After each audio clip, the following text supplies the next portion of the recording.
नमस्कार भाई, सभी को नमस्कार। जलवायु विज्ञान के इसी पोर्शन में अपन आगे चलते हैं। और जलवायु विज्ञान में जो अपना अगला पोर्शन है वो आता है कोपेन का जलवायु वर्गीकरण। कोपेन का जलवायु वर्गीकरण है, विश्व में जलवायु प्रदेश हैं, तो उनको लेके अपन आज की क्लास में बात करेंगे। तो हेडिंग डालना, ऊपर हेडिंग डालें व्लादिमीर कोपेन का जलवायु वर्गीकरण। इनका पूरा नाम हो जाएगा क्या? व्लादिमीर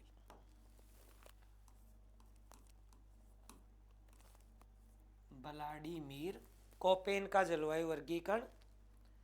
बिल्कुल हेडिंग डालना भी, व्लादिमीर कोपेन का जलवायु वर्गीकरण।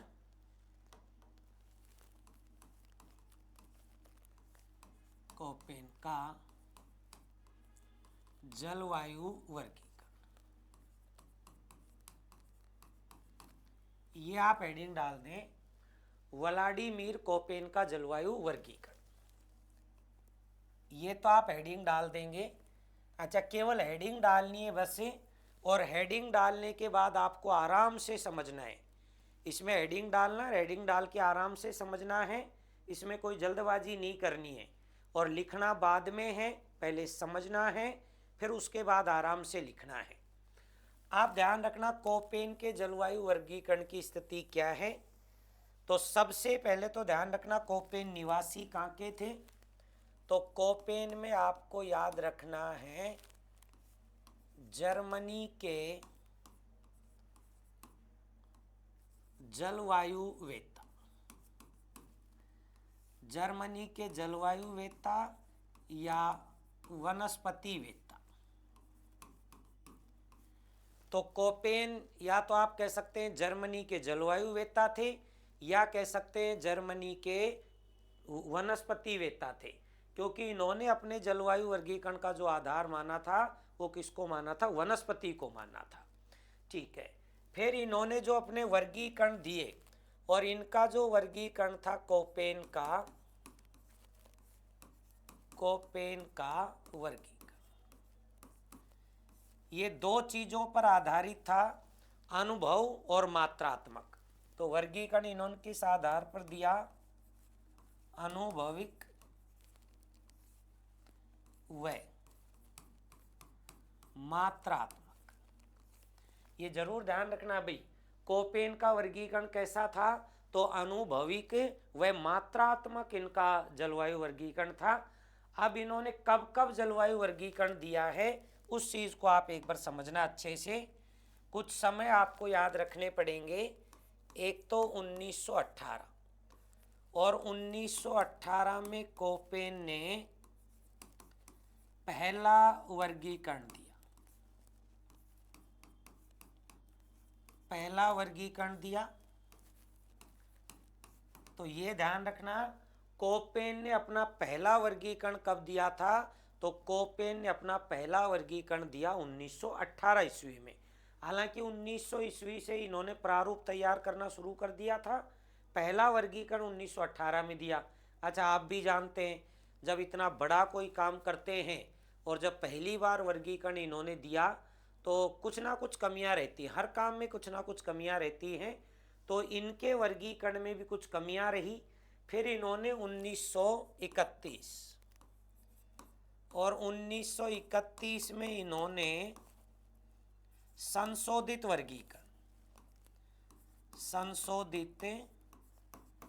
वर्गीकरण दिया।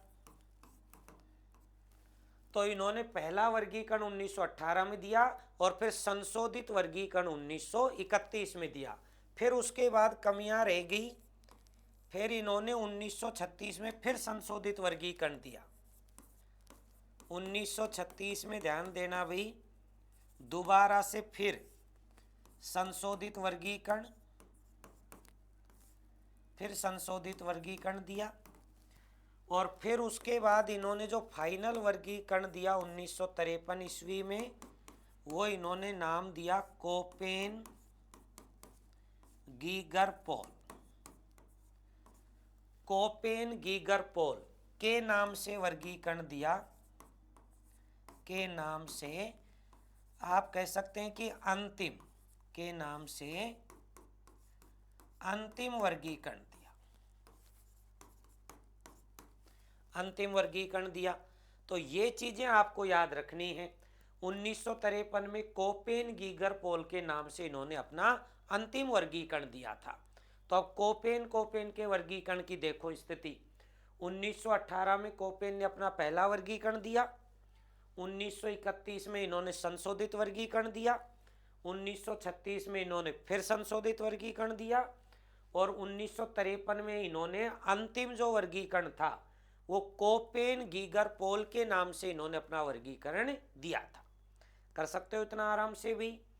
अब देखो, अब मैंने कहा कि जब भी वर्गीकरण होता है तो किसी ना किसी चीज को आधार माना जाता है। अब कोपेन ने अपने वर्गीकरण में क्या क्या आधार माना? तो कोपेन ने अपने वर्गीकरण में पहला आधार तो माना औसत, ये ध्यान देना भी, औसत वार्षिक व मासिक तापमान। एक तो इन्होंने आधार माना औसत वार्षिक व मासिक तापमान। फिर इन्होंने सेकंड नंबर का जो आधार माना नंबर 2 पे, वो फिर इन्होंने आधार क्या माना भाई? औसत वार्षिक व मासिक वर्षा। औसत वार्षिक व मासिक वर्षा। फिर इन्होंने 3 नंबर पे आधार माना क्या भाई? वनस्पति। और वनस्पति इनका क्या था भाई? मुख्य आधार। कोपेन के जलवायु वर्गीकरण में मुख्य आधार क्या माना इन्होंने? वनस्पति। अच्छा, शुरुआती समय तो इन्होंने 3 ही आधार माने थे। फिर इन्होंने जो चौथा आधार माना था उच्चावच, वो तो फिर 1936 के वर्गीकरण में माना था। तो ये अपन एक अलग से लाइन लिख देंगे, हालांकि इसी का भाग था फिर, लेकिन बाद में शामिल किया था। 4 नंबर पे इन्होंने माना था फिर क्या? उच्चावच। और उच्चावच इन्होंने माना था 1936 के संशोधित वर्गीकरण में, संशोधित वर्गीकरण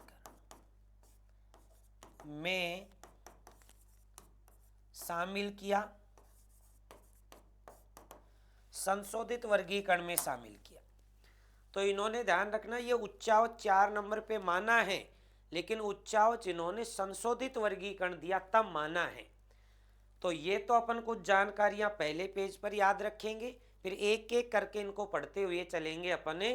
तो एक बार ध्यान देना, यहाँ इस पेज की जो जानकारियां हैं, जर्मनी के जलवायु वेत्ता या वनस्पति वेत्ता, कोपेन का जो जलवायु वर्गीकरण वो अनुभाविक और मात्रात्मक है। 1918 में पहला दिया, 31 में संशोधित, 36 में फिर संशोधित, 53 में गीगर पोल के नाम से इन्होंने प्रस्तुत किया था। और उसके बाद देखें आधार, तो औसत वार्षिक और मासिक तापमान, औसत वार्षिक व मासिक वर्षा, वनस्पति मुख्य आधार माना इन्होंने। उच्चावच को 1936 के संशोधित वर्गीकरण में इन्होंने शामिल किया था। ठीक है, फिर उसके बाद इन्होंने अपने वर्गीकरण में यदि बात करें तो कैंडाल का जो वनस्पति जो प्रदेश थे 1874 में उन्होंने दिए थे, फिर उनको आधार मानकर इन्होंने वर्गीकरण किया था। फिर अंग्रेजी के बड़े शब्द कौन से हैं, छोटे अक्षर कौन से हैं, तो उनका प्रयोग करते हुए अपन इसको पढ़ेंगे। तो एक बार इतना लिखें फिर आगे चलते, एक बार इतना लिखें फिर आगे चलेंगे।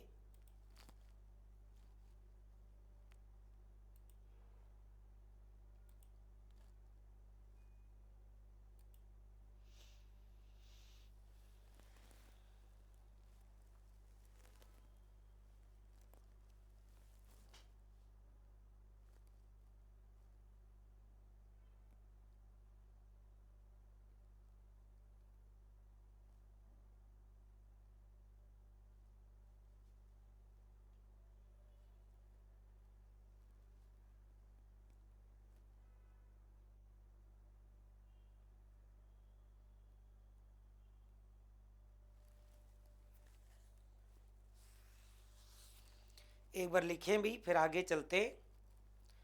एक बार नोट कर लें आप, फिर अपन आगे चलते।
ठीक है, इतना कर सकते हो यहाँ तक आराम से।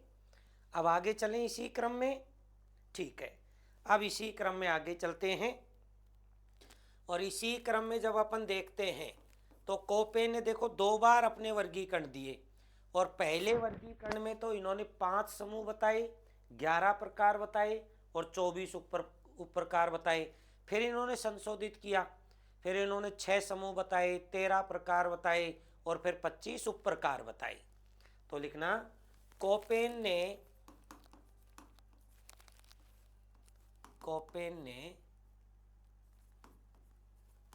पहले वर्गीकरण में कोपेन ने पहले वर्गीकरण में 5 समूह कोमा 11 प्रकार व 24 उप प्रकार बताए। वह 24 उप प्रकार बताए। वह 24 उप प्रकार बताए। तो देखो, पहला जो इनका वर्गीकरण था उसमें इन्होंने 5 समूह बताए थे, 11 प्रकार बताए थे और 24 उप प्रकार बताए। फिर लिखना संशोधित वर्गीकरण में, संशोधित वर्गीकरण में। अब संशोधित वर्गीकरण में इन्होंने बताए 6 समूह कोमा 12 प्रकार व 13 भी, 12 की जगह क्या लिखना भी 13 प्रकार, 13 प्रकार व 25 उप प्रकार बताए। वह 25 उप प्रकार, तो 6 समूह 13 प्रकार वह 25 उप प्रकार बताए। ये इनका बाद का था। 6 समूह हो गए, 13 प्रकार हो गए और 25 उप प्रकार हो गए।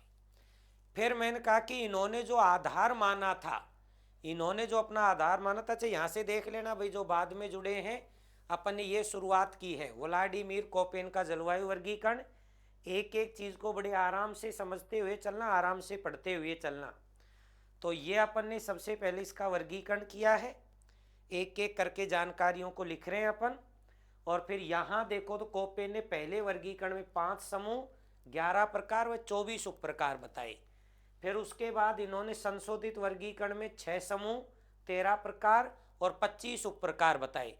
फिर मैंने कहा कि इन्होंने कैंडाल के वनस्पति का जो वर्गीकरण है उसको फिर इन्होंने आधार मान के वर्गीकरण किया था। तो इसमें एक लाइन में लिखना, कोपेन ने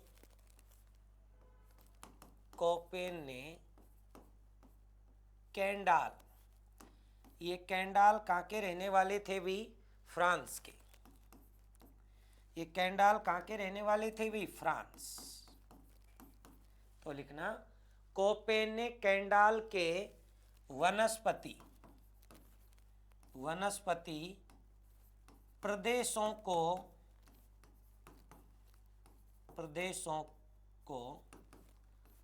आधार मानकर केंडाल वनस्पति प्रदेशों को आधार मानकर अंग्रेजी के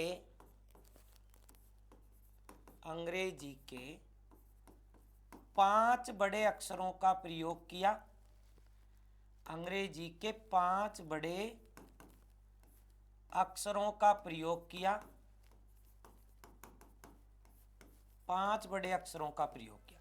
देखो शुरुआती समय तो इन्होंने अंग्रेजी के 5 बड़े अक्षर ही लिए थे।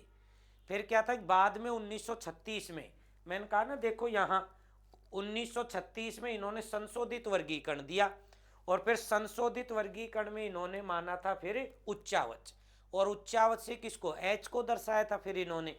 अब यहाँ से जब आप देखेंगे तो इन्होंने अंग्रेजी के कितने बड़े अक्षर प्रयोग किए, 5। अच्छा, 5 तो इन्होंने शुरुआती समय प्रयोग कर लिए थे, ठीक है। अच्छा, कौन कौन से हैं, तो अब इसमें आप इनको ध्यान रखना। तो यहाँ अंग्रेजी के बड़े अक्षरों का प्रयोग कर रहे हैं अपन, तो यहाँ तो अपन ले रहे हैं क्या भाई, अंग्रेजी के अक्षर, और यहाँ अपन ले रहे हैं किसका भाई, कोपेन, और यहाँ अपन ले रहे हैं किसका भाई, केंडाल। यहाँ तो कोपेन का वर्गीकरण, भाई कोपेन ने क्या क्या माना है, और फिर यहाँ अपन ले रहे हैं कि किसने भी, केंडाल के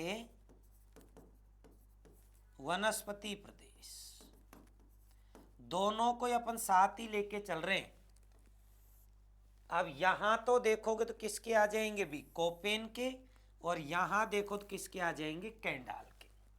इस तरीके से अपन इसको बांट दें, इस तरीके से बांट देना भी, ये अंग्रेजी के वर्ड हो जाएंगे।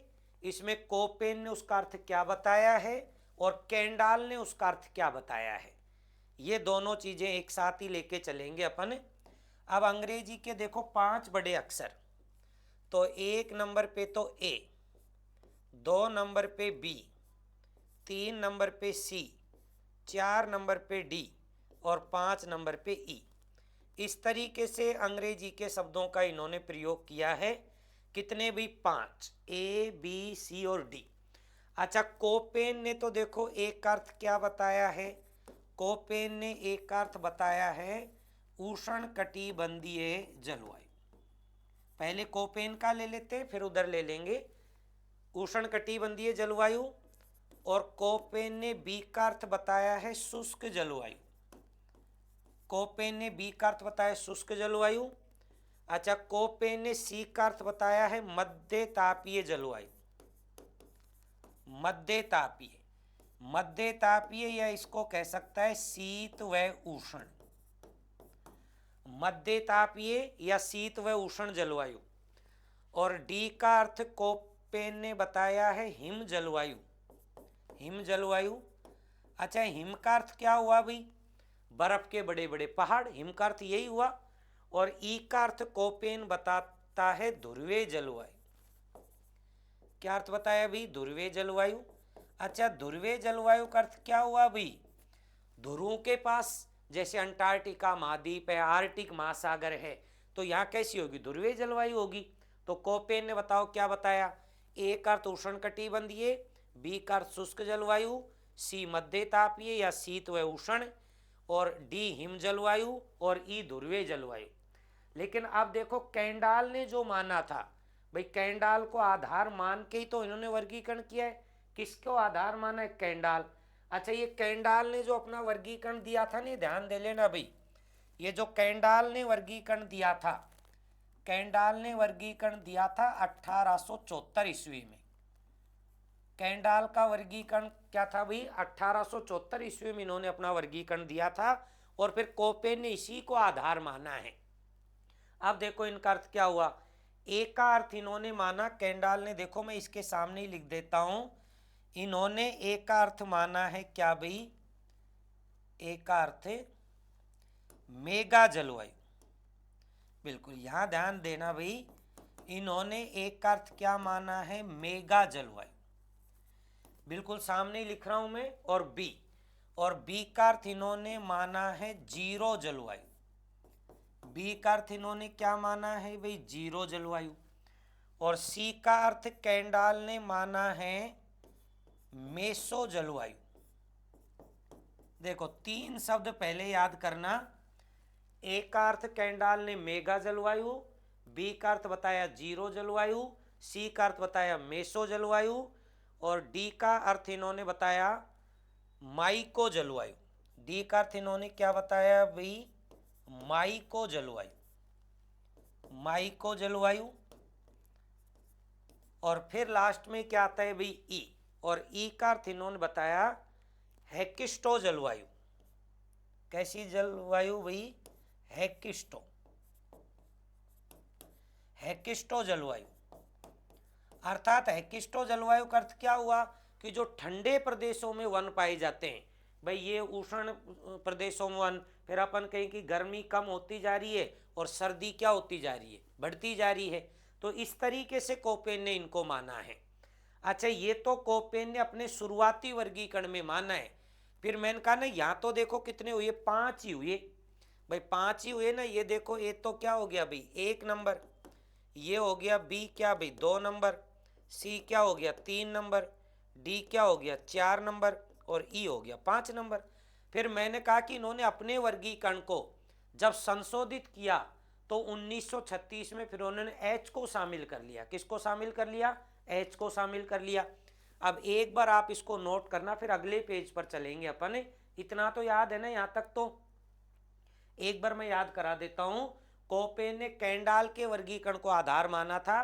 केंडाल ने अपना वर्गीकरण दिया था 1874 ईस्वी में। ठीक है।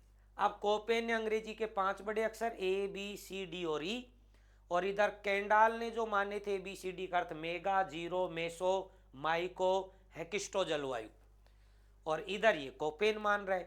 फिर उसके बाद अपन एच को शामिल करेंगे। एच को शामिल करने के बाद फिर ये जो बी वर्ग है इसको इन्होंने 2 भाग कर दिए, डब्ल्यू और एस। फिर जो ई है इसको भी 2 भाग कर दिए, टी और एफ। ठीक है, तो उनको अलग अलग ही लिखेंगे अपन। फिर अंग्रेजी के छोटे अक्षर कौन कौन से हैं, तो एक बार इसको नोट करना, फिर अपन आगे चलते हैं। एक बार इसको नोट कर लें भैया आप, है ना? एक बार नोट कर लें, फिर आगे चलते हैं।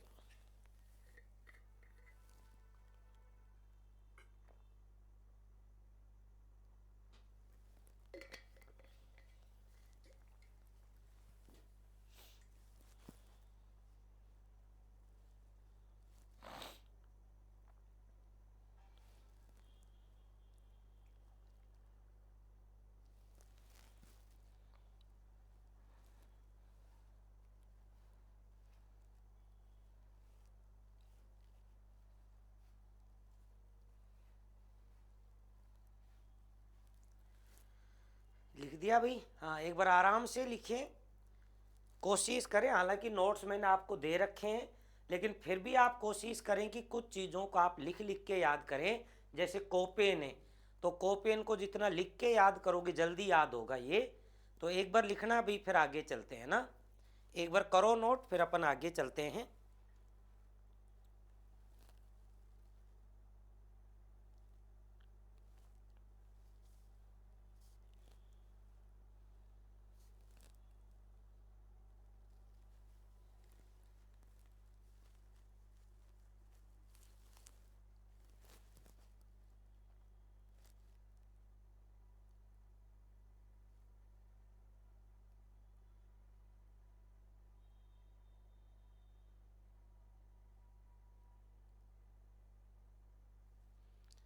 चले भी आगे, कंप्लीट है?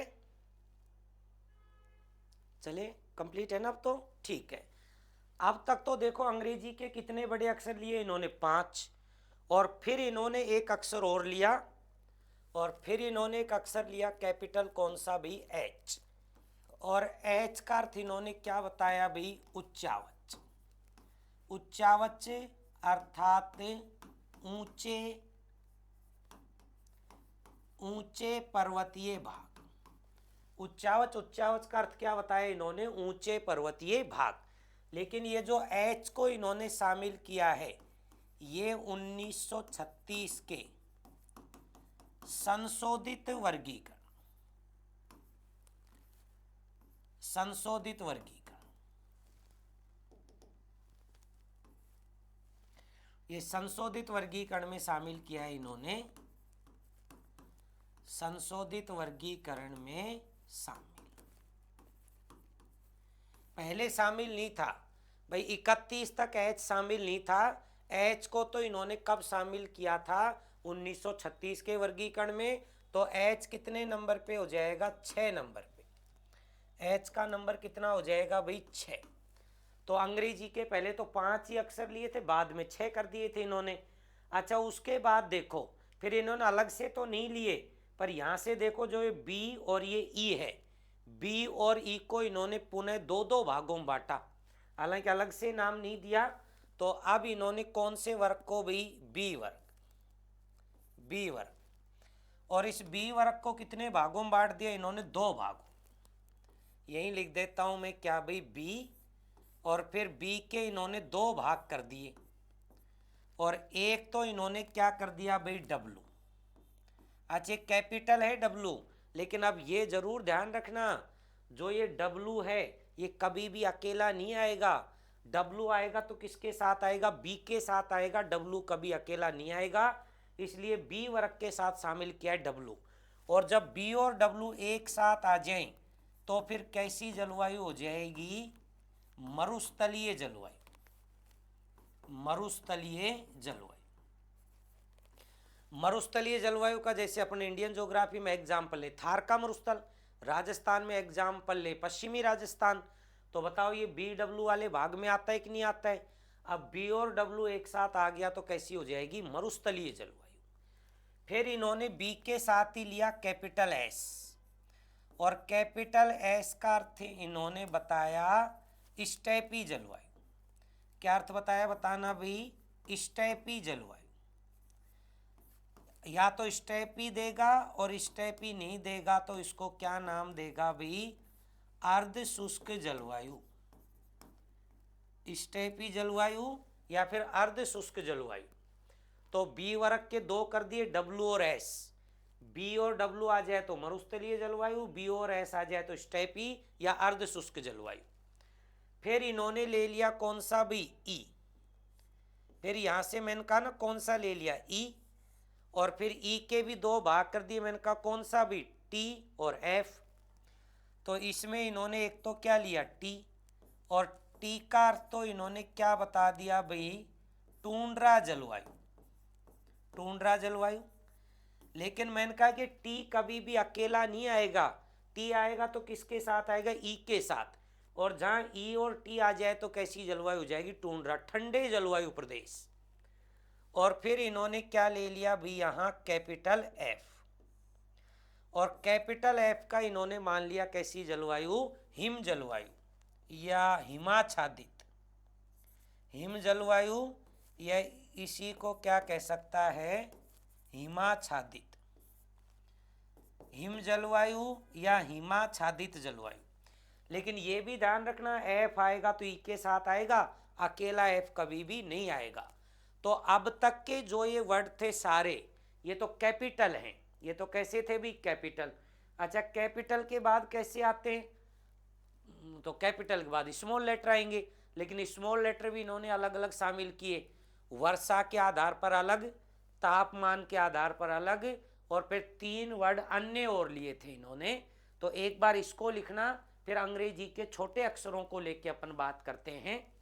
एक बार इसको नोट करना भी, फिर अंग्रेजी के छोटे अक्षरों को लेके अपन चलते हैं आगे।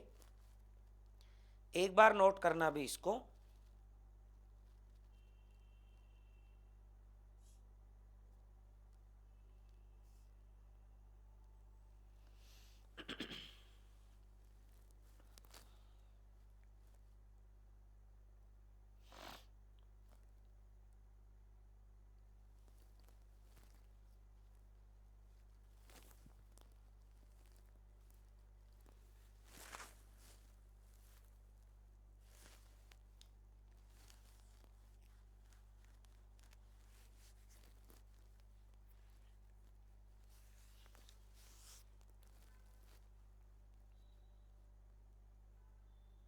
चले भी आगे,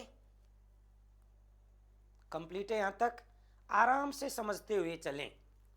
और कोपेन को इतना अच्छे से समझ लें कि यहाँ से कोई भी प्रश्न आए गलत नहीं हो आपका बस। ठीक है, अब देखना इसी क्रम में जब अपन आगे चलते हैं तो फिर हेडिंग डालना अंग्रेजी के छोटे अक्षर, अंग्रेजी के छोटे अक्षर, स्मॉल लेटर। भाई अंग्रेजी के छोटे अक्षरों का अर्थ क्या हुआ भाई? Small letter. और मैंने कहा ना अलग अलग, तापमान के आधार पर अलग और वर्षा के आधार पर अलग। तो सबसे पहले तो लेते हैं किसके आधार पर? वर्षा के आधार पर। तो 1 नंबर पे तो लिखना किसके आधार पर? वर्षा के आधार, सबसे पहले वर्षा के आधार पर। और वर्षा के आधार पर कौन कौन से हैं?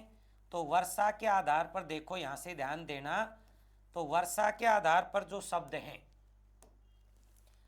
मैं यही लिख रहा हूं वर्षा के आधार पर नंबर 1। ये वर्षा के आधार पर 4 ही शब्द लिए थे इन्होंने, पहले मैं चारों को लिख देता हूं। 1 नंबर पे तो फिर इन्होंने लिया क्या भाई? एफ, स्मॉल लेटर में एफ है। 2 नंबर पे फिर इन्होंने लिया छोटा एम। 3 नंबर पे इन्होंने लिया छोटा डब्लू।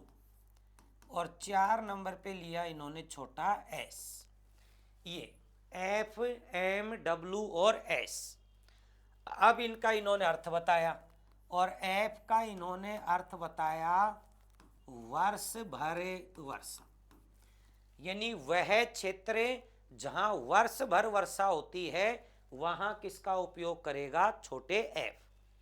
फिर एम का अर्थ इन्होंने बताया मानसूनी जलवायु। कैसी जलवायु बताई भाई इन्होंने? मानसूनी जलवायु। तो एम से तो वैसे याद रख लेना, एम का अर्थ क्या हो गया? मानसूनी जलवायु। और छोटे डब्लू का अर्थ इन्होंने बताया शीत ऋतु शुष्क, शीत ऋतु शुष्क। और फिर एस का अर्थ इन्होंने बताया क्या भाई?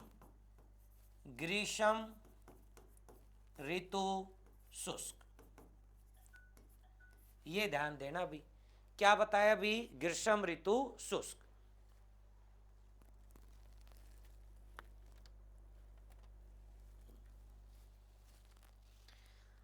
अब ध्यान देना भी, वर्षा के आधार पर अंग्रेजी के बताओ कितने छोटे अक्षर? 4। एफ वर्ष भर वर्षा, एम मानसूनी जलवायु, ठीक है, और छोटा डब्लू शीत ऋतु शुष्क, और एस छोटा ग्रीष्म ऋतु शुष्क। ये इन्होंने किसके आधार पर बता दिए भी? वर्षा के आधार पर। और फिर इन्होंने 2 नंबर किसके आधार पर लिए भी? 2 नंबर पे लिखना किसके आधार पर? तापमान के आधार पर, तापमान के आधार पर। और तापमान के आधार पर फिर यहां से अपन किसके आधार पर लिखेंगे भी? अब तापमान, तापमान के आधार पर नंबर 1। यहां से भी इन्होंने फिर 4 ही लिए, A B C D, small A, small B, small C, और 4 नंबर पे स्मॉल डी। सिंपल याद हो जाएगा भाई, तापमान के आधार वैसे simple A B C D, लेकिन ये कौन से हैं भाई? तो ये उसमें स्मॉल लेटर में। गुड इवनिंग भाई, सभी को गुड इवनिंग। आपको ठीक से समझ में आ रहा है? बढ़िया आराम से समझ रहे हो? धीरे धीरे समझते हुए चलो ना, ठीक है। अच्छा, इनका अर्थ देखो इन्होंने क्या बताया। अब एक अर्थ इन्होंने बताया ग्रीष्म ऋतु कठोर। क्या अर्थ बताया भाई? ग्रीष्म ऋतु कठोर। एक अर्थ बताया ग्रीष्म ऋतु कठोर। इन्होंने इसमें ग्रीष्म ऋतु ही मानी थी, आप तो ये मान के चलें। और बी का अर्थ इन्होंने बताया क्या भाई? ग्रीष्म ऋतु सामान्य। भाई एक अर्थ तो ग्रीष्म ऋतु क्या है? कठोर है। फिर के बाद इन्होंने बताया ग्रीष्म ऋतु सामान्य, बी का अर्थ। और फिर सी का अर्थ इन्होंने क्या बताएगा? अब सामान्य से क्या हो जाएगी? कम हो जाएगी। तो इन्होंने इसका अर्थ क्या बता दिया? ग्रीष्म ऋतु छोटी अवधि, ग्रीष्म ऋतु छोटी अवधि। ग्रीष्म ऋतु छोटी अवधि। इसका मतलब यहाँ छोटी अवधि में गर्मी रहेगी तो अधिक समय तक ठंड रहेगी। भाई छोटी अवधि में रहेगी ना ग्रीष्म ऋतु तो अधिक समय तक ठंड रहेगी। फिर इन्होंने क्या बताया डी, और फिर डी का अर्थ इन्होंने बताया कि वर्ष भर शीत ऋतु। वर्ष भर कैसी ऋतु हो जाएगी भाई? शीत ऋतु। वर्ष भर शीत ऋतु। ए ग्रीष्म ऋतु कठोर, बी ग्रीष्म ऋतु सामान्य, सी ग्रीष्म ऋतु की छोटी अवधि, और डी आ जाएगा वर्ष भर शीत ऋतु। इस तरीके से आपको याद रखना है ये। और फिर इसके बाद मैंने कहा कि कैसे शब्द लिए इन्होंने? अन्य। फिर अन्य इन्होंने 3 शब्द ले लिए। तो यहां अपन 3 नंबर पे क्या लिख सकते हैं भाई? अन्य। अन्य अक्षर। और अन्य अक्षरों में देखो मैंने कहा ना कि अन्य अक्षर केवल 3 ही लिए इन्होंने, और 3 में 1 नंबर पे इन्होंने क्या लिया भाई? छोटा एच। और छोटा एच का अर्थ बताया गर्म व शुष्क। फिर इन्होंने लिया 2 नंबर पे यहां छोटा के, और छोटा के का अर्थ बताया इन्होंने ठंडा व शुष्क। ठंडा व शुष्क। फिर इन्होंने 3 नंबर पे अन्य में एक शब्द लिया इन्होंने एन, और एन का अर्थ इन्होंने क्या बताया? कोहरा। फिर इन्होंने एक शब्द लिया जी, और जी का अर्थ बता दिया मैदानी भाग, या फिर भारत के संदर्भ में इसको कह दिया गंगा का मैदान। भाई भारत के संदर्भ में इसको क्या नाम दे दिया? जी को गंगा का मैदान। ठीक है। विश्व में तो अपन कहें कि यहाँ एच तक ही है, लेकिन जी जब देखो तो भारत के संदर्भ में आ जाता है, जिसका अर्थ होता है गंगा का मैदान। तो ये इन्होंने अंग्रेजी के छोटे अक्षर लिए। अंग्रेजी के कैसे भाई? छोटे अक्षर। अब तो कर सकते हो आराम से। वर्षा के आधार पर 4 एफ एम डब्ल्यू एस, तापमान के आधार पर 4 ए बी सी और डी, अन्य में ए गर्म व शुष्क, के ठंडा व शुष्क, एन कोहरा जब छाया रहता है, और जी भारत के संदर्भ में मैदानी भाग या फिर गंगा का मैदान। अब एक बार इनको नोट करना, और अब इन सब को मिला के और फिर अपन शुरू करते हैं जलवायु प्रदेश। अब कोपेन के कौन कौन से हैं उनको मिला के इन्होंने देखो अलग अलग ए वर्ग में, बी वर्ग में, सी वर्ग में, डी वर्ग में। अब कौन कौन से हैं तो उनको एक एक करके अपन देख लेते हैं ना। ठीक है, एक बार इसको नोट करना फिर आगे चलते हैं। एक बार नोट कर दे भाई, फिर आगे चलते हैं।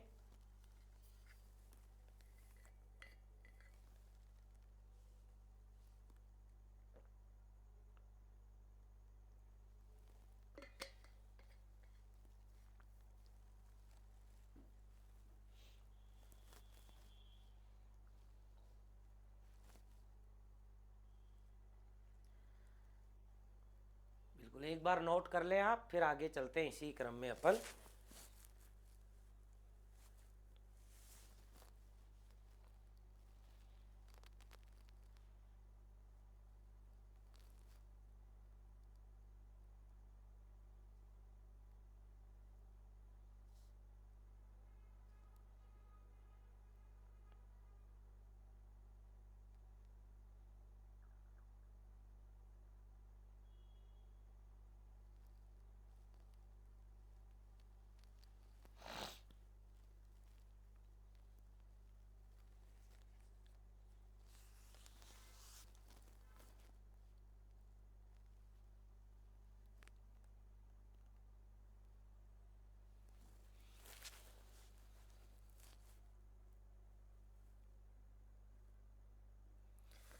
ठीक है भाई, चलें अब तो आगे।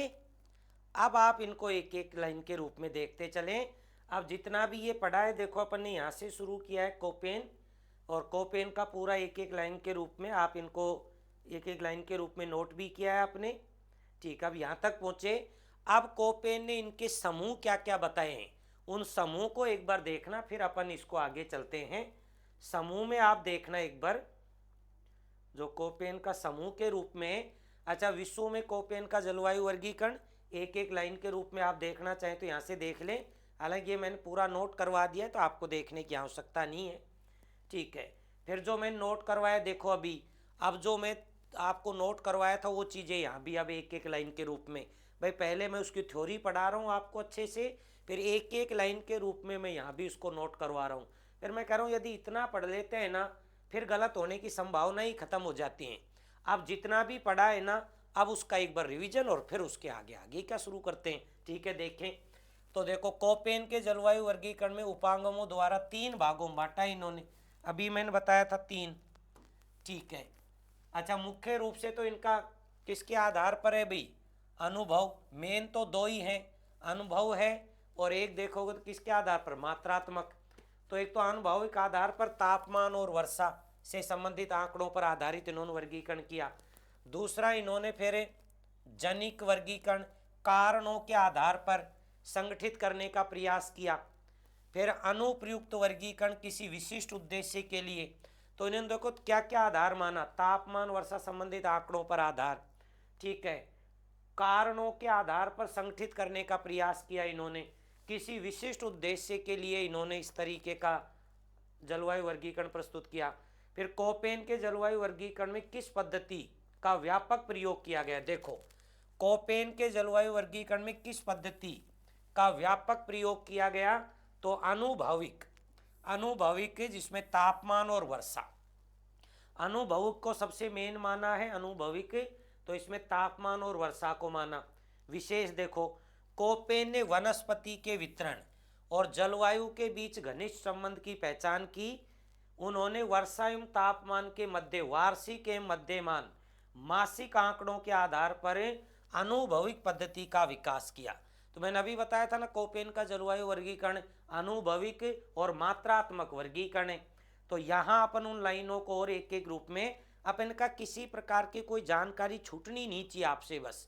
तो यहाँ भी आप देख लेना, वनस्पति के वितरण व जलवायु के बीच घनिष्ठ संबंधों की पहचान की है। तो देखो यहाँ एक लाइन याद रखना, कोपेन ने वनस्पति के वितरण और जलवायु के बीच घनिष्ठ संबंध की पहचान की है।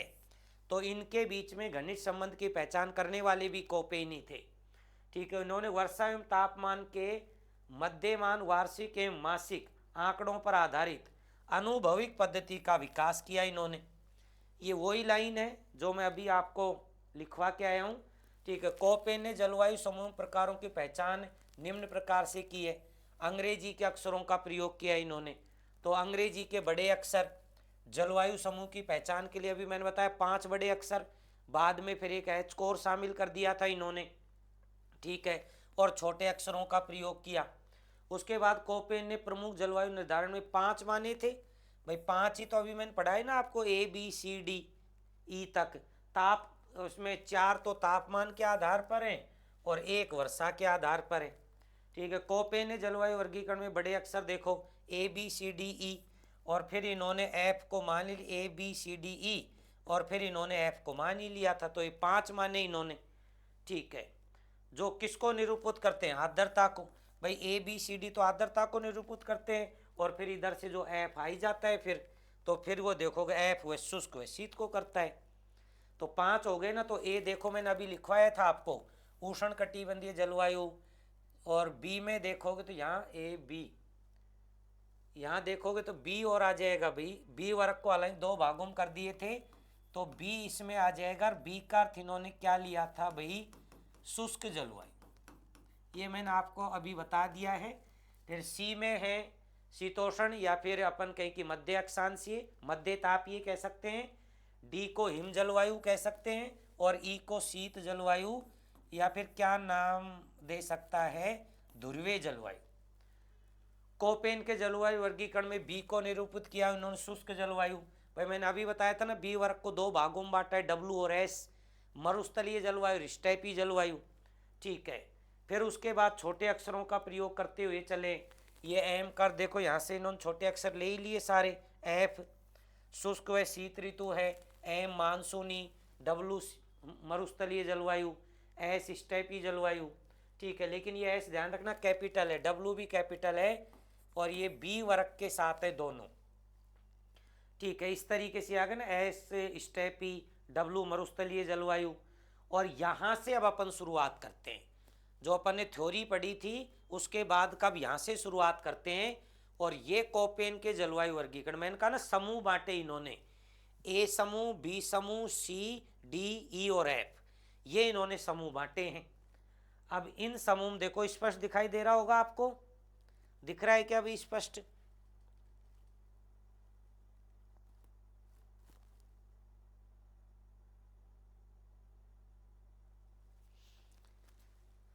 ठीक है, तो देखो यहां से इन्होंने ए समूह उष्ण कटिबंधीय आर्द्र जलवायु, अब ए समूह के इन्होंने देखो 3 भाग किए।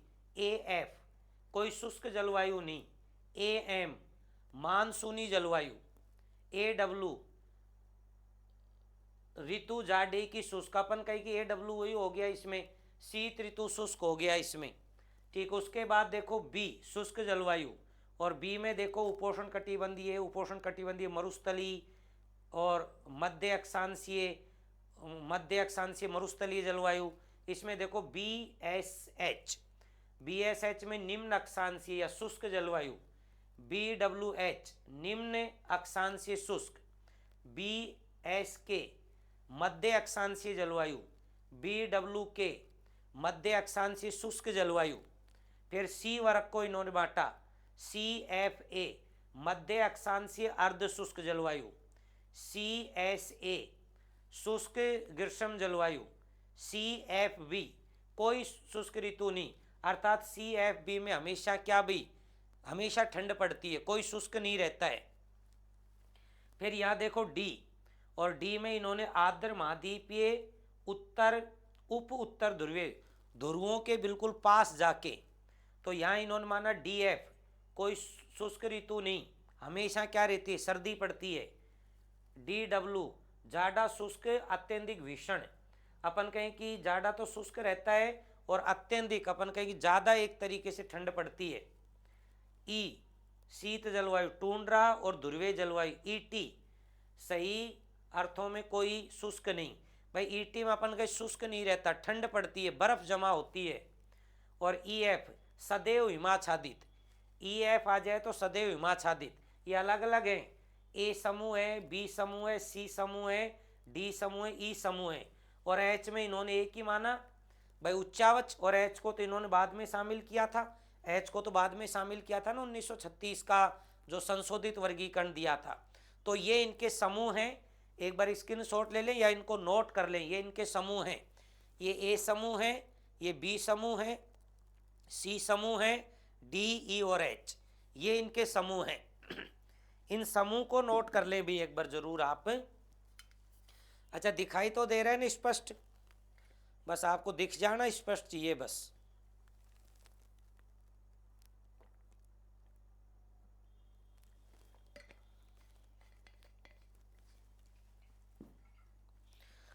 हालांकि कोई बात नहीं, अभी तो इनको अलग एक एक करके पढ़ेंगे अपन, ऐसा नहीं है, अभी तो इनको एक एक करके पढ़ेंगे अपन अच्छे से, बस एक बार आप तो इसको नोट कर लें।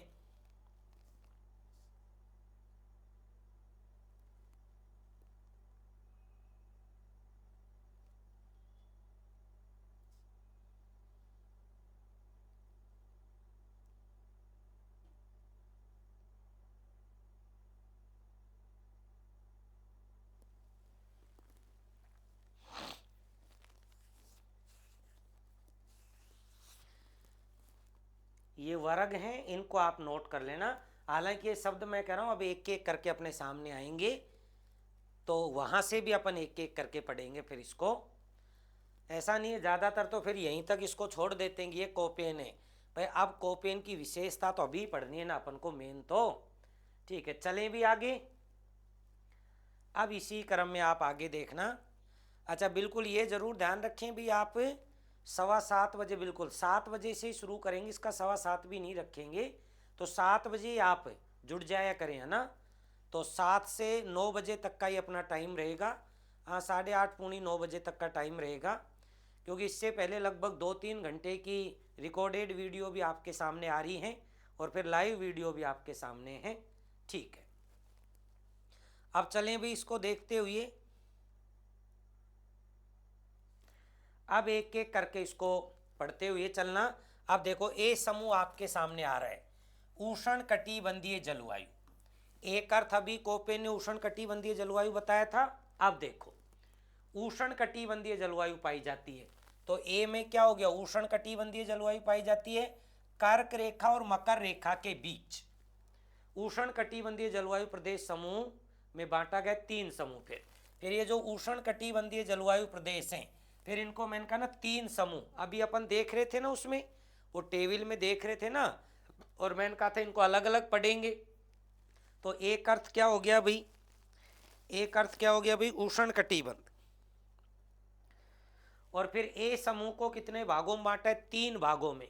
अच्छा ये ध्यान रखना, कर्क रेखा और मकर रेखा के अर्थ का अर्थ क्या हुआ भाई, तो अपन कहें कि 0 से 23.5 दोनों गोलार्ध, 0 से 23.5 डिग्री दोनों गोलार्धों की बात हो गई है।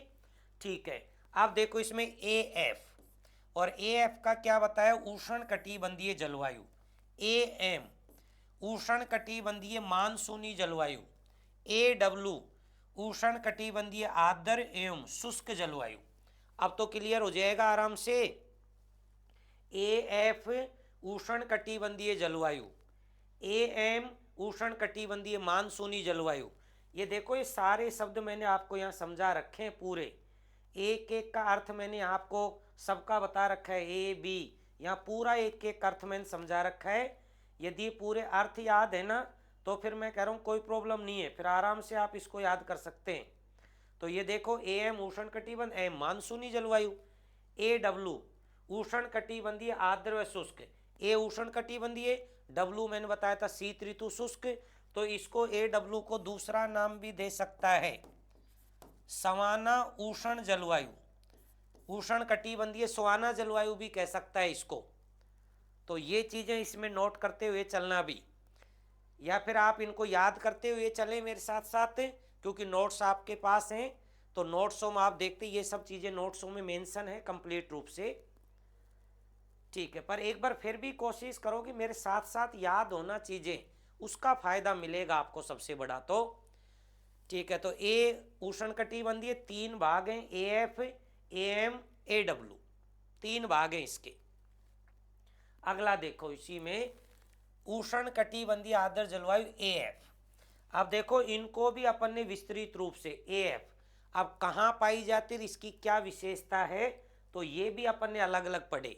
अब यहाँ से देखोगे तो एक तरीके से विश्व जलवायु प्रदेश भी आ जाएंगे भाई। ए एफ में विश्व में कौन कौन से जलवायु प्रदेश हैं, तो पूरे अपन ने कंप्लीट ही ले लिए इसमें। ठीक है, अब देखना इसमें क्या भाई, उष्ण कटिबंधीय आर्द्र जलवायु, उष्ण कटिबंधीय आर्द्र जलवायु। यह जलवायु विषुवत रेखा के निकट पाई जाती है, भूमध्य रेखा के निकट पाई जाती है। ठीक है, इस जलवायु के प्रमुख क्षेत्र देखो, प्रमुख क्षेत्र हैं दक्षिण अमेरिका, अमेजन बेसिन, पश्चिमी विषुवत अफ्रीका, दक्षिण पूर्वी एशिया के महाद्वीप। अब ये जरूर याद रख लेना भाई, ए एफ में कौन कौन से क्षेत्र हैं, दक्षिण अमेरिका है, अमेजन बेसिन है, पश्चिमी विषुवती अफ्रीका है, दक्षिण पूर्वी एशिया है। इनमें से कोई सा भी नाम दे दे तो क्या हो जाएगा, ए एफ। क्या हो जाएगा भी, ए एफ। उसके बाद देखो ए एफ में यहाँ वर्ष भर दोपहर के बाद वर्षा होती है भाई। विषुवत रेखीय जो भाग है वहाँ ये रोज का है, दोपहर बाद रोज हमेशा वर्षा होती है। वो कौन से जलवायु प्रदेश में होती, ए एफ। कौन से में होगी, ए एफ। ठीक है, यहाँ वर्ष भर उच्च तापमान पाया जाता है और दैनिक व वार्षिक तापांतर काफी कम होता है। वर्ष भर उच्च तापांतर, लेकिन दैनिक व वार्षिक तापांतर काफी कम रहता है। दैनिक रोज का हो गया, वार्षिक वर्ष भर का हो गया। ठीक है, यहाँ दिन का अधिकतम व न्यूनतम तापमान क्रमशः, ये ध्यान रखना, क्रमशः 30 डिग्री और 20 डिग्री होता है। अधिकतम 30 डिग्री होता है, न्यूनतम 20 डिग्री। देखो क्या अधिकतम, तो अधिकतम 30 डिग्री और न्यूनतम 20 डिग्री ठीक होता है। इस जलवायु प्रदेश में सघन व व्यापक जैव विविधता वाले सदा रहित वन पाए जाते हैं। जैव विविधता वाले सदा रहित वन पाए जाते हैं। अधिक वर्षा वाले सदाबहार वन पाए जाते हैं, क्योंकि सदाबहार वन वहीं पाए जाते हैं जहाँ 200 सेंटीमीटर से अधिक वर्षा होती है। तो ये जलवायु प्रदेश किसकी विशेषता होगी, ए एफ। तो AF में ध्यान रखना, ये पूरी जानकारी AF में याद रखनी है आपको। दक्षिण अमेरिका है, अमेजन बेसिन है, विषुवत रेखीय है, दक्षिण पूर्वी एशिया है, दोपहर के बाद यहाँ हमेशा वर्षा होती है, यहाँ अधिकतम तापमान 30 डिग्री रहता है तो न्यूनतम तापमान 20 डिग्री रहता है। ठीक है, यहाँ सर्वाधिक क्या सघन जैव विविधता सदा रहित वन पाए जाते हैं। तो ये जानकारियाँ याद करते हुए चलें आप। एक बार आप अपने हिसाब से भी 1 मिनट इसको देखना, लाइनें याद करना अपने हिसाब से, थोड़ा आप करें, मेरे साथ भी याद करें। एक बार 1 मिनट के लिए इसको देखें, अपने मन ही मन में भी याद करें। एक बार इन सब लाइनों को याद करें, 1-1 मिनट में इनको याद करते हुए चलें आप।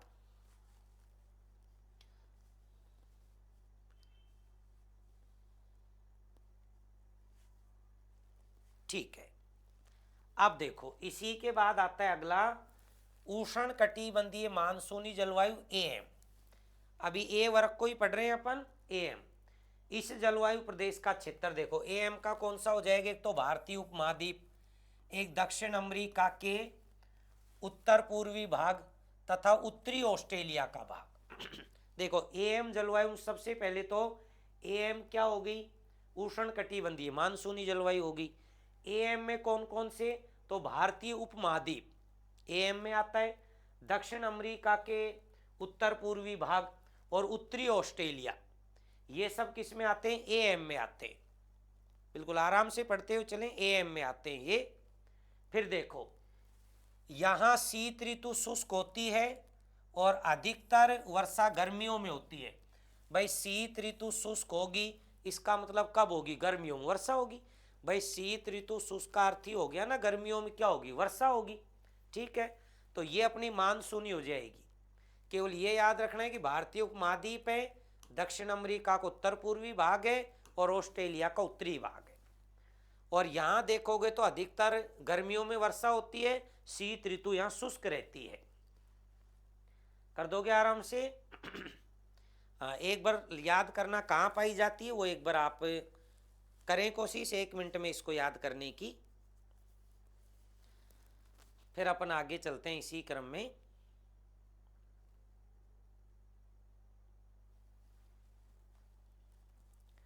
ठीक है, आप देखो 3 नंबर पे आता है उष्ण कटिबंधीय आर्द्र व शुष्क जलवायु। उष्ण कटिबंधीय आर्द्र व शुष्क जलवायु AW। और AW की देखो विशेषता, ये पूरी AW की विशेषता है। अब देखो इस जलवायु प्रदेश का मुख्य क्षेत्र उष्ण कटिबंधीय आर्द्र या फिर AF जलवायु के उत्तर और दक्षिण में स्थित है। भाई AF जलवायु हो गई, तो अपन ने कहा कि ये AF जलवायु हो गई। अब इसके अपन कहें कि उत्तर में भी और इसके दक्षिण में भी, तो ये जलवायु हो जाएगी आपकी। ठीक, अगला देखें, यह जलवायु मुख्य रूप से देखो, अब मुख्य रूप से कहाँ हो गई, ब्राजील। ब्राजील का अर्थ क्या हुआ, अभी दक्षिण अमेरिका के ब्राजील में हो गया, ब्राजील के वनों के उत्तर और दक्षिण में, बोलीविया प्रागवे के निकट व सूडान के मध्य। तो मुख्य रूप से तो दक्षिण अमेरिका में हो गया। भाई मुख्य रूप से तो ये जलवायु दक्षिण अमेरिका में होगी। भाई ब्राजील हो गया, यहाँ देखोगे, उसके बाद यहाँ देखो कौन सा, बोलीविया हो गया, प्रागवे हो गया, सूडान हो गया, तो मुख्य रूप से यहाँ पाई जाती है जलवायु। उसके बाद ध्यान रखना अफ्रीका के दक्षिण में, एक देखो अफ्रीका के दक्षिण में पाई जाती है, यहाँ आर्द्र छोटी और शुष्क ऋतु भीषण लंबी होती है।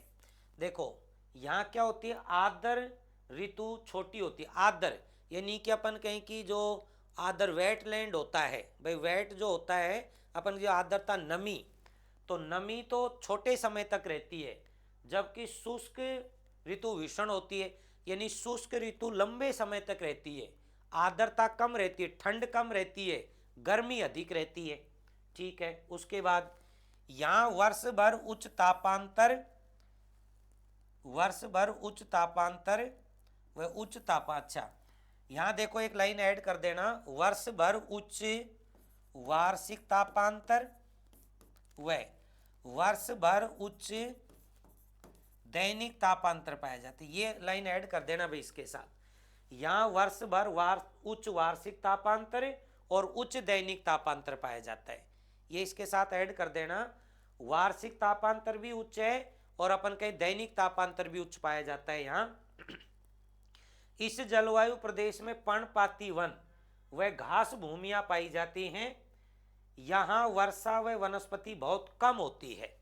वर्षा कम होती है क्योंकि अपन कहें विषुवत रेखा से दूर का फिर भाग हो जाता है, तो यहाँ वर्षा भी कम होती है और यहाँ पर्णपाती वन पाए जाते हैं। पर्णपाती वन कह सकते हैं, मानसूनी वन कह सकते हैं, इनको एक ही बात है, पर्णपाती वन कहें या मानसूनी वन कहें। ठीक है, इसमें भी भाई एक लाइन देख लेना, कौन सी जलवायु पढ़ रहे, AW। तो यहाँ मैं लिख देता हूँ, ये लो, कौन सी जलवायु है भाई, AW। ये AW प्रकार की जलवायु है और ये पूरी विशेषता किसकी है, AW प्रकार की जलवायु की। बिल्कुल देखते हुए चले भाई।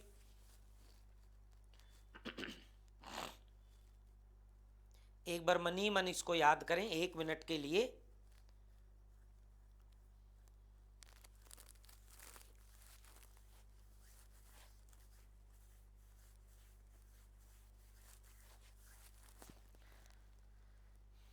हाँ, एक एक बार क्या लाइनों को अपने मन से याद करोगे ना तो फिर चीजें और भी जल्दी याद होंगी। एक बार मेरे साथ याद करो, एक बार आप अपने मनी मन चीजों को याद करो और भाई कोशिश करो कि अपन जो टॉपिक पढ़ रहे हैं वो पढ़ते पढ़ते ही क्लियर हो जाए, इस तरीके की आप कोशिश करें। ठीक, अगला देखें भाई, इसी में फिर इसी में आ जाता है शुष्क जलवायु B। शुष्क जलवायु B आ जाता है। देखो B में फिर ध्यान देना भाई, इस जलवायु में वार्षिक व दैनिक तापांतर बहुत अधिक पाया जाता है। इस जलवायु प्रदेश में वार्षिक व दैनिक तापांतर बहुत अधिक पाया जाता है, यानी उच्च वार्षिक तापांतर पाया जाता है और उच्च दैनिक तापांतर जो कि अधिक कठोर होता है। ठीक, उसके बाद इस जलवायु प्रदेश में 15 से 60 डिग्री उत्तरी अक्षांशों के बीच स्थित है, उत्तर व दक्षिण। देखो यह जलवायु 15 डिग्री से 60 डिग्री उत्तर व दक्षिण अक्षांशों के बीच है। 15 डिग्री और 60 डिग्री अपन कहें कि उत्तर और दक्षिण दोनों गोलार्धों में पाई जाती है शुष्क जलवायु। इस जलवायु के दो भाग हैं, तो अपन कहें इससे के तो दो ही भाग हैं केवल, एक तो BS। अच्छा, BS का अर्थ क्या हुआ अभी, अर्ध शुष्क या स्टेपी जलवायु।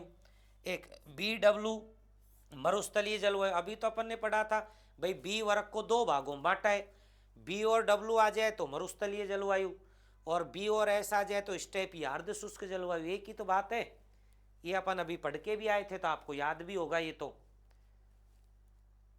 ठीक, बस ये ध्यान रखना कि ये कहाँ पाई जाती है, 15 डिग्री से 60 डिग्री उत्तर व दक्षिण अक्षांशों के बीच में, B प्रकार की जलवायु।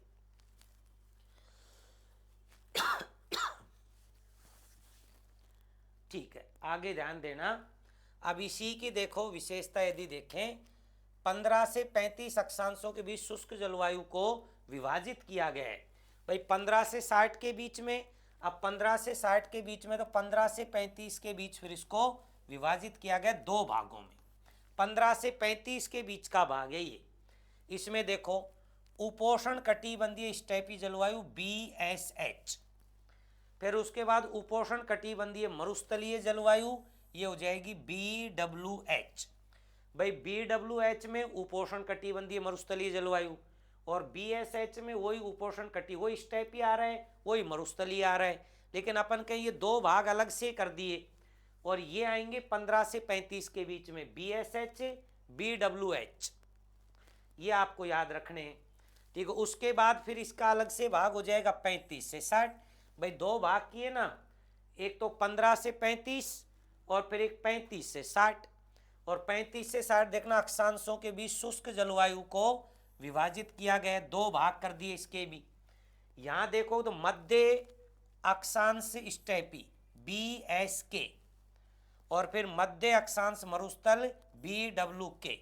देखो यहाँ ध्यान रखना 15 से 35 के बीच में तो कौन सा लिया है, H लिया है और फिर 35 से 60 के बीच में K लिया है। बस इतना ही ध्यान रखना, 15 से 35 के बीच में H जोड़ दिया और 35 से 60 के बीच में K जोड़ दिया।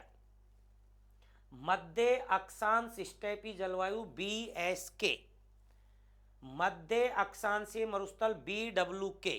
भाई BW भी आ रहा है, BS भी आ रहा है, यहाँ K आ जाएगा, यहाँ K आ जाएगा, यहाँ BS यहाँ H आ जाएगा, यहाँ BW के साथ H आ जाएगी, एक ही तो बात है।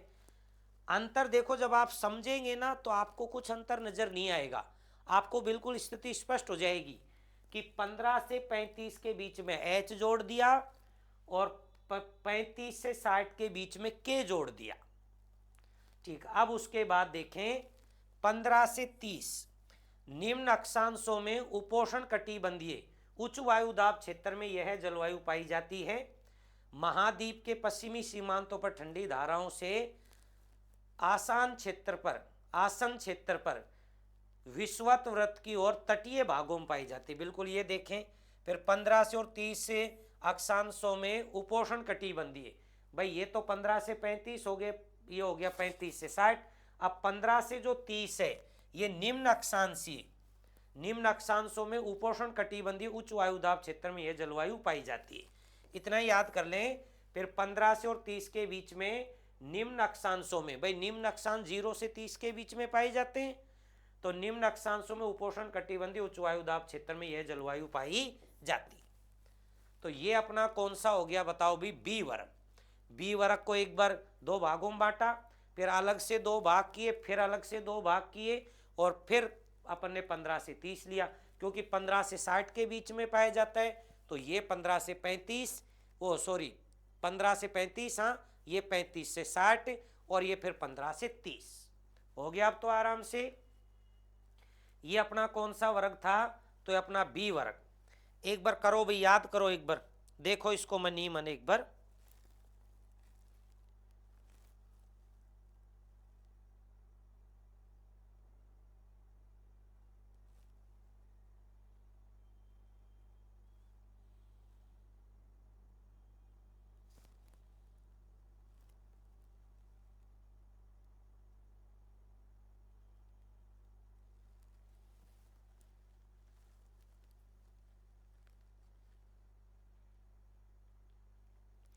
चले आगे भाई, बहुत सिंपल है। जब आप याद करना चाहे तो मैं कह रहा हूँ 1 ही मिनट का काम, इसमें बहुत सिंपल चीजें हैं, बस थोड़ा सा कोशिश करें। अगला देखें, फिर यहाँ भी और भी देखोगे तो 35 से 60 उत्तर व दक्षिणी अक्षांशों के बीच, 35 से 60 उत्तर व दक्षिणी अक्षांशों के बीच यह जलवायु महाद्वीपों के उन आंतरिक भागों में पाई जाती है जहाँ पर्वत से घिरे होने के कारण समुद्री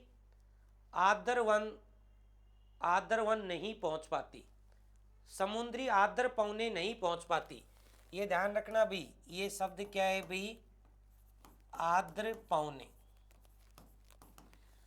पौने नहीं पहुँच पाती, वहाँ पाई जाती है भाई। ये ध्यान देना, 35 से 60 उत्तर व दक्षिणी अक्षांशों के बीच यह जलवायु पाई कहाँ जाती है, तो महाद्वीप के उन आंतरिक भागों में पाई जाती है जहाँ पर्वत से घिरे होने के कारण समुद्री आर्द्र पौने नहीं पहुँचती, अर्थात उस क्षेत्र में आर्द्रता नहीं पहुँचती।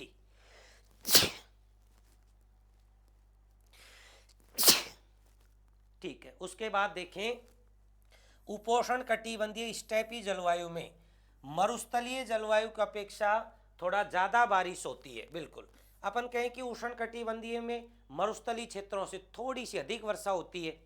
ठीक, उसके बाद मरुस्थल की अपेक्षा स्टेपी जलवायु वर्षा की परिवर्तनशीलता जीवन को अधिक प्रभावित करती है। मरुस्थल की अपेक्षा स्टेपी जलवायु में वर्षा की परिवर्तनशीलता जीवन को अधिक प्रभावित करती है, अर्थात यहाँ वर्षा की अधिक परिवर्तिता पाई जाती है। जहाँ वर्षा कम होती है वहाँ वर्षा परिवर्तिता अधिक पाई जाती है, जहाँ वर्षा अधिक होती है वहाँ वर्षा परिवर्तिता कम पाई जाती है। तो यहाँ देखो, परिवर्तनशीलता जीवन को अधिक प्रभावित करती है, इसका मतलब वर्षा की मात्रा कम होती है, ऐसा ध्यान रखें। आप कर सकते हो भी यहाँ तक आराम से। अगला देखें इसी क्रम में। ठीक है, फिर इसी क्रम में आती है उष्ण व शीतोष्ण। ये ध्यान रखना, शब्द लिखना इसको उष्ण,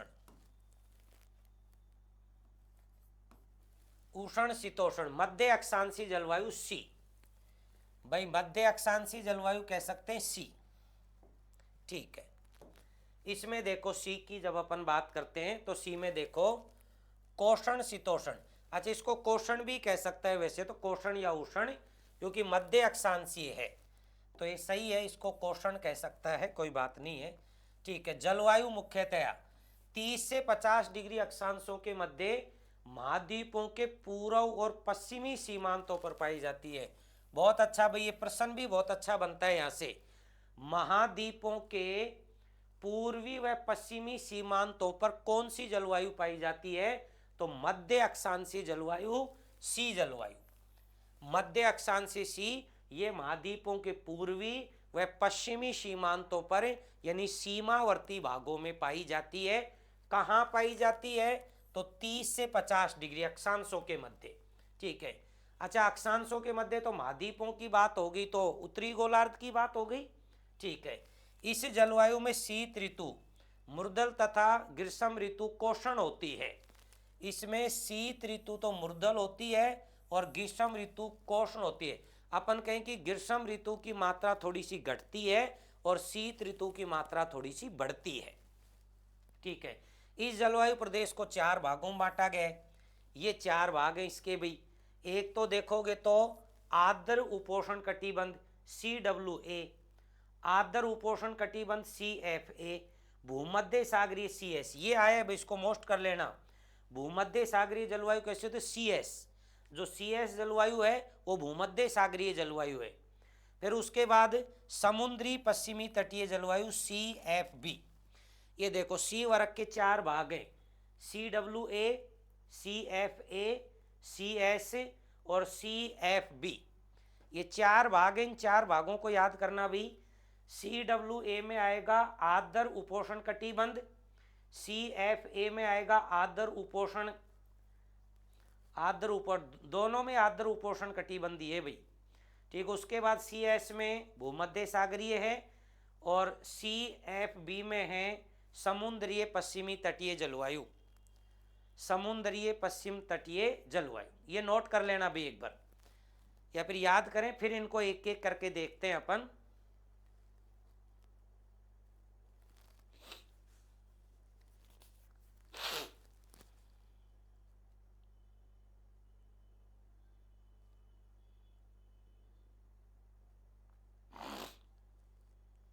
एक बार मनी मन इसको याद करना, फिर अपन आगे चलते हैं इसी क्रम में।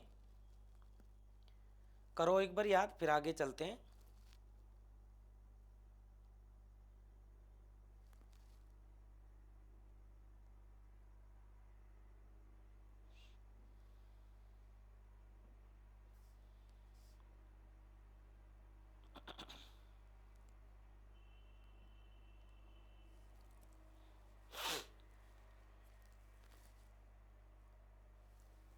चलें भी आगे।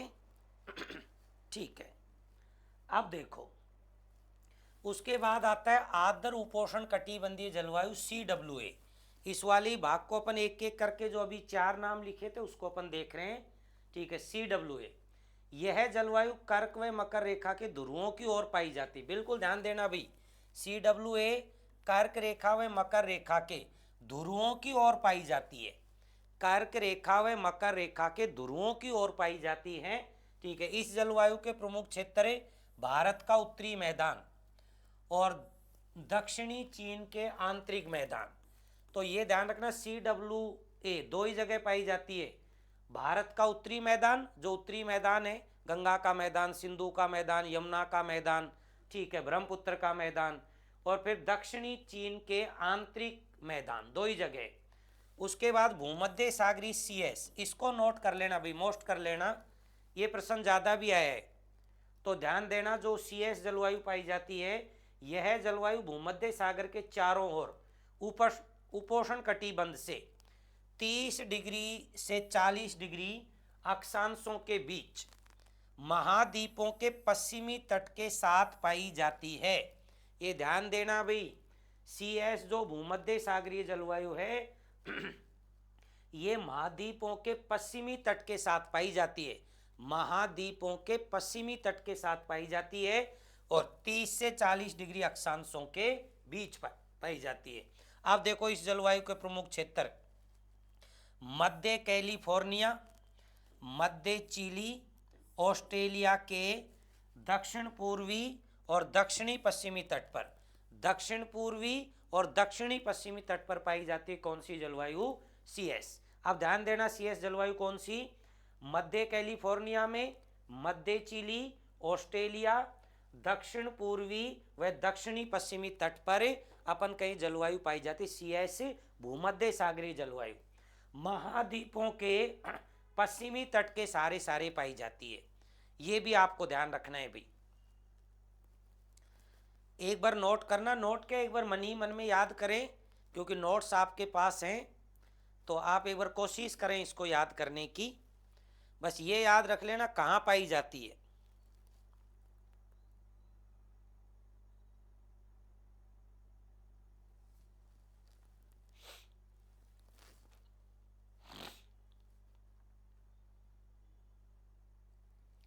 चलें आगे भी, ठीक है। अब इसी में आगे देखते हैं, तो यहीं देखना, इसी में CS में ही, यह ग्रीष्म ऋतु में उपोष्ण कटिबंधीय उच्च वायु दाब के कारण उष्ण व शुष्क ग्रीष्म ऋतु होती है। उष्ण व शुष्क ग्रीष्म ऋतु होती है। शीत ऋतु में पछुआ पवनों के प्रभाव से आने से वर्षा युक्त सर्दियां यहाँ की मुख्य विशेषताएं हैं। यहाँ औसत वार्षिक वर्षा 35 से 90 सेंटीमीटर होती है। न्यूनतम 35 होती है और अधिकतम इस भाग में 90 सेंटीमीटर तक वर्षा होती है। ये दो लाइन और एक बार मनी मन में याद करना, फिर आगे चलते हैं इसी क्रम में अपन। एक बार इसको भी याद करना भाई।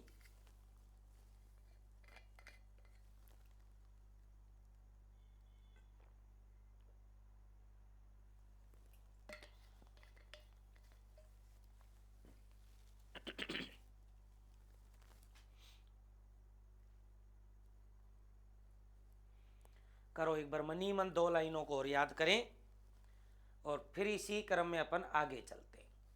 फिर यहाँ जलवायु आ जाती है आपकी आर्द्र उपोष्ण कटिबंधीय जलवायु CFA। आर्द्र उपोष्ण कटिबंधीय जलवायु CFA दिखाई दे रही होगी आपको अच्छे से, ठीक है। अब CFA में ध्यान रखने, उसी का C का ही भाग है। यह जलवायु उपोष्ण कटिबंधीय अक्षांशों में महाद्वीपों के पूर्वी भागों में पाई जाती है। देखो यहाँ देखोगे तो ये महाद्वीपों के पश्चिमी तट पर पाई जाती CS, और फिर ये देखोगे कौन सी भाई? CFA, ये महाद्वीपों के पूर्वी भागों में पाई जाती है। अब अलग अलग याद कर लेना, पूर्वी भाग, पूर्वी तटीय भाग और फिर पश्चिमी तटीय भाग। तो पश्चिमी तटीय भागों में पाई जाती CS प्रकार की जलवायु और महाद्वीपों के पूर्वी भागों में पाई जाती CFA जलवायु, ठीक। उसके बाद देखो यह जलवायु मुख्य रूप से ध्यान देना पूर्वी USA, दक्षिण पूर्वी चीन, दक्षिणी जापान, उत्तर पूर्वी अर्जेंटीना, तटीय दक्षिणी अफ्रीका और ऑस्ट्रेलिया के पूर्वी तट पर पाई जाती है। ये नोट कर लेना भाई। CFA कहाँ पाई जाती है? पूर्वी USA, पूर्वी अपन के उत्तरी अमेरिका, ठीक है, दक्षिण पूर्वी चीन, दक्षिणी जापान, उत्तर पूर्वी अर्जेंटीना, तटीय दक्षिण अफ्रीका और ऑस्ट्रेलिया के पूर्वी तटीय भाग पर पाई जाती है। उसके बाद देखो यहाँ औसत वार्षिक वर्षा 75 से 150 सेंटीमीटर के बीच होती है। 75 से 150 सेंटीमीटर। और फिर लिखना शीत ऋतु में वात्रगायी वर्षण, वातायगृह, ठीक है, वातागृह जो वर्षण है वो ग्रीष्म ऋतु में तड़ित झंझा एवं जलवायु की प्रमुख विशेषता है। तड़ित झंझा जानते हो भाई, बिजली वगैरह चमकती हैं, तो ये वाला भाग इसमें आता है CFA। बस ये ध्यान रखना कहाँ पाई जाती है, तो आप तो ये 3-4 ये याद कर लेना। एक वर्षा 75 से 150 सेंटीमीटर होती है। कहाँ कहाँ पाई जाती वो एक बार मनी मन याद करो। आप कहाँ कहाँ पाई जाती एक बार कोशिश करो याद करने की, एक बार कोशिश करें याद करने की, फिर आगे चलते हैं इसी क्रम में अपन।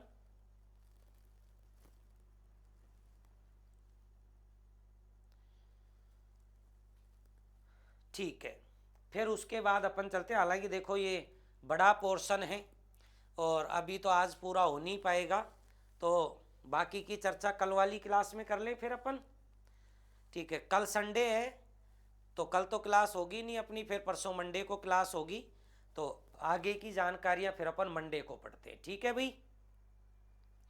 तो बाकी की चर्चा मंडे को कर लें, ठीक है। नेक्स्ट क्लास में चर्चा करते हैं बाकी, लेकिन आज जितना पढ़ाया है उसको याद करो एक बार, है ना, ठीक है। बाकी की चर्चा फिर अपन कल करते हैं।